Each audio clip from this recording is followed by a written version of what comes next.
Hi everyone, I hope you're all doing great. So today I'll be making a video about the top 10 most dominant Formula 1 cars ever built. I'm sorry I haven't made a video for such a long time, especially in English. It's just because at school I had loads of homework and presentations to do, so I didn't really have time. So just so you know, we're gonna start from the least to the most dominant car in this top 10. So let's begin.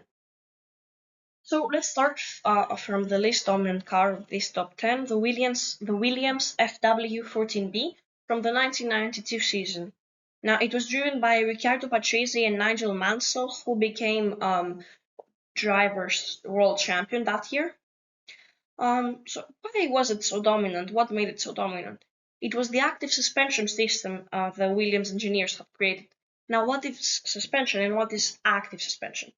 And what's their difference? So basically, normal suspension systems, which is you see these rods on the second picture and all these cables. So that's basically the suspension system.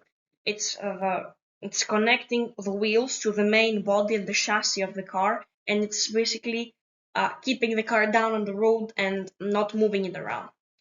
So the active suspension, what is it? So basically, the cars, instead of using normal springs for the suspension system, they were using supercomputer and hydraulics, which made made the car way more stable through fast corners, and it didn't actually slide around so much because other cars from other teams were sliding around on corners and even going off track, which was dangerous for the drivers as well as for other cars. Actually, could destroy the car if they fell in the wall. So it basically massively improved the grip, the downforce, and the cornering speed. So with how much speed they could come in the corner. Now, it was extremely innovative for its time, but the governing body of Formula One, the FIA or Fédération Internationale Automobile, banned it for the very next season because it was giving huge advantage to teams like Williams, who had like very good technology centers.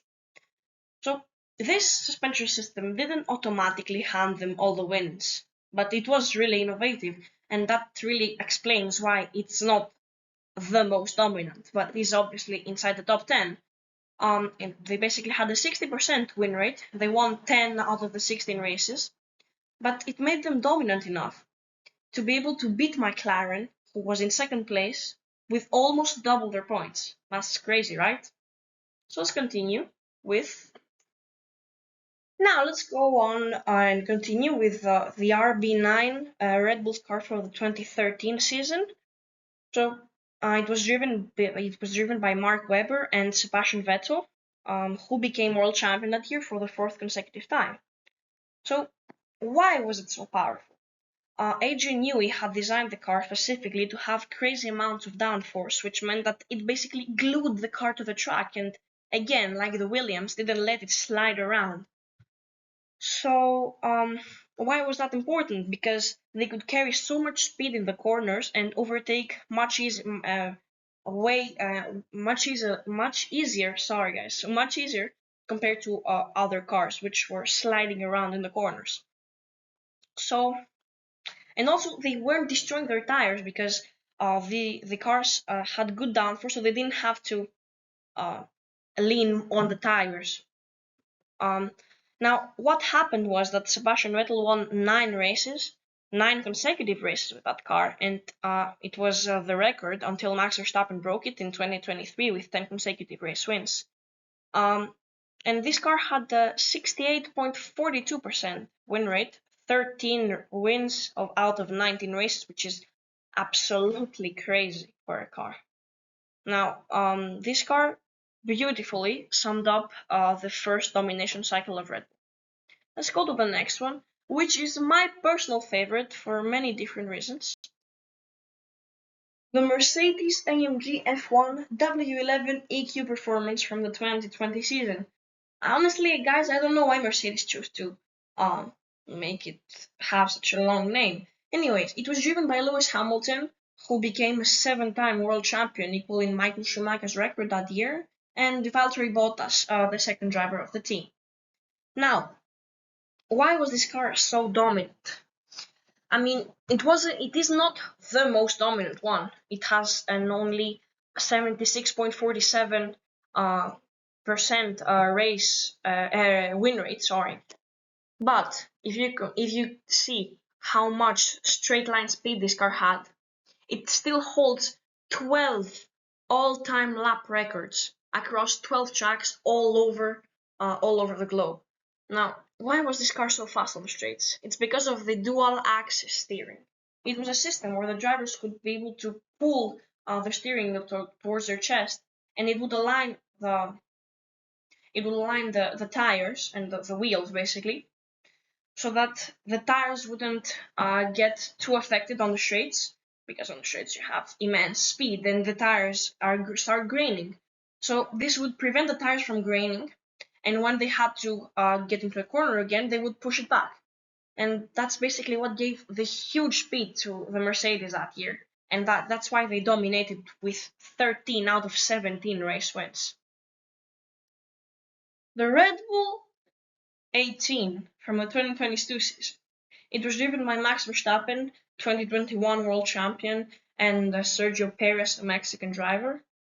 The 2022 season marked the beginning of the ground effect era, and while almost every single other team was struggling with severe bouncing issues on the straights, Red Bull absolutely nailed the regulations and created the floor so stable that they were basically the only team without these bouncing issues.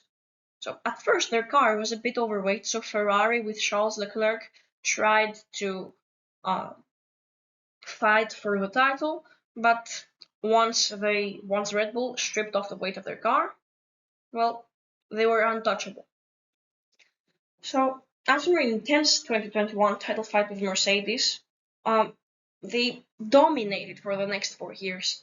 They had the best car for 4 consecutive years, and basically they had incredible win rates over the next few years. So in 2022 they had a 77.27% win rate, which means 17 out of the 22 races that season, which is immense if you think about it, because there are 10 teams on the grid, and one team won 17 of the 22.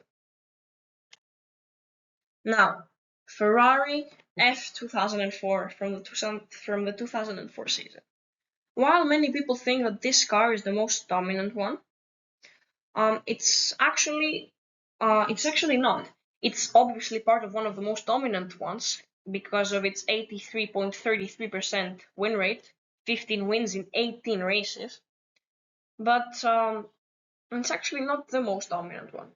It was the car that helped Michael Schumacher win his 7th world title and beat his own record of the most world championships, because he had 6, and with this he came to 7. And his record actually stood for the next 16 years. Now, why was this car so dominant?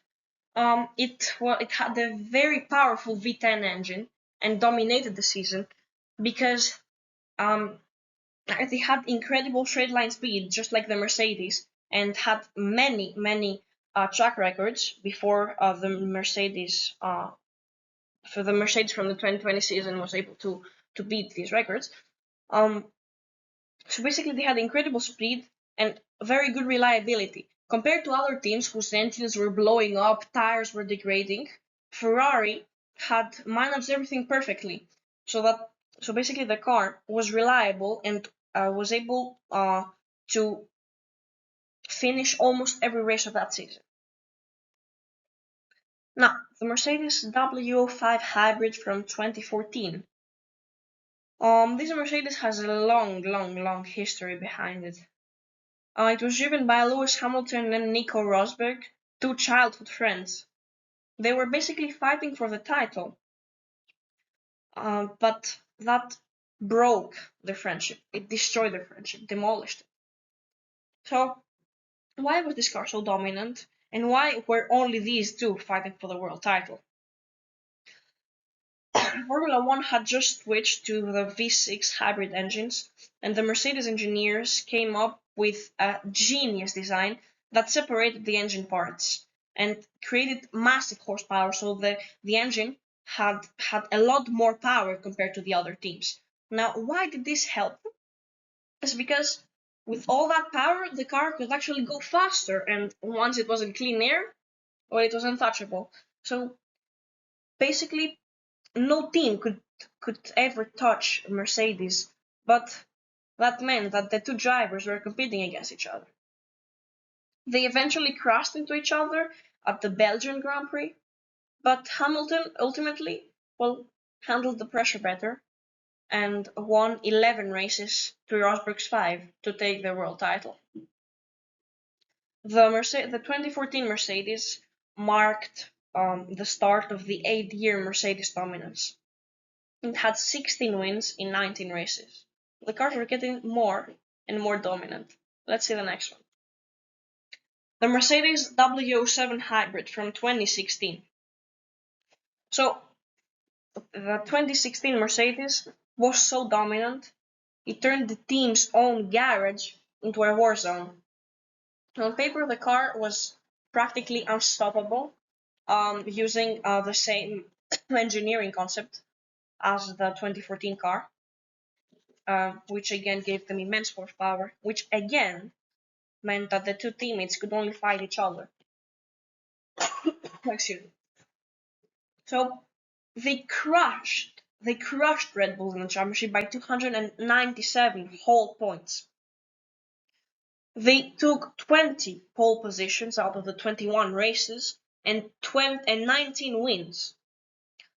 They had an incredible and astonishing win rate of 90.48%. They dominated the turbo hybrid era and the new engine regulations.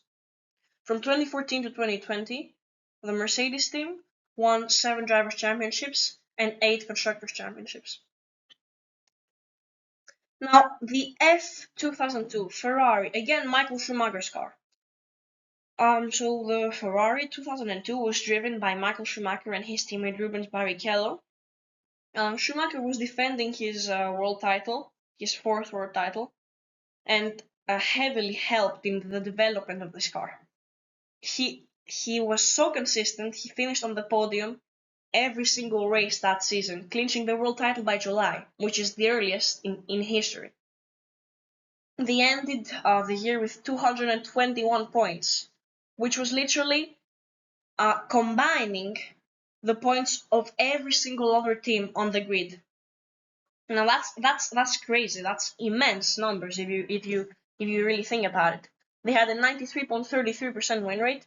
14 out of 15 races were won.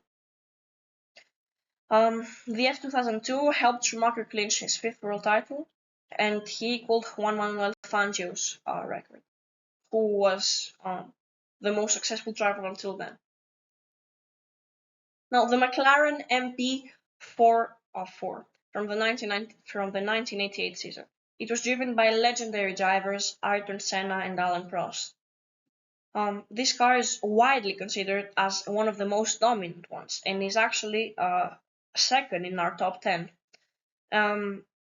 With the Honda V6 turbo engine powering it, it was pretty much unbeatable because it gave them so much horsepower, just like the Mercedes cars, that they absolutely wrecked the rest of the grid. They had 15 wins, 15 pole positions out of 16 races, and 25 podium finishes, combining both the drivers. And they led an insane 1,003 out of 1,031 laps that year. It's basically over 97% of the entire season. It had an incredible win rate of 93.75, and 15 out of 16 races were won. Now let's go to the most dominant car. It's actually the Red Bull 19 from 2023. It has proven to be the best there's ever been in Formula One. Powered by Honda, the Red Bull was unstoppable in the hands of Checo Perez and Max Verstappen. In the 22 race season, the Red Bull took 21 wins, a total of 30 podiums, and 15 pole positions. Max Verstappen beat Sebastian Vettel's record of 9 race wins with 10 consecutive ones. So they ended the season on 860 constructors' points, 451 points ahead of Mercedes, who came second. They had an astonishing win rate of 95.45%. The 2023 car was designed by Adrian Newey, the best there's ever been in Formula One. He contributed to the design of many other cars, just like I told you before. For example, of the Red Bull 9 from 2013, Sebastian Vettel's car. And actually, he's now helping Aston Martin develop their own cars. But it's not going really as planned.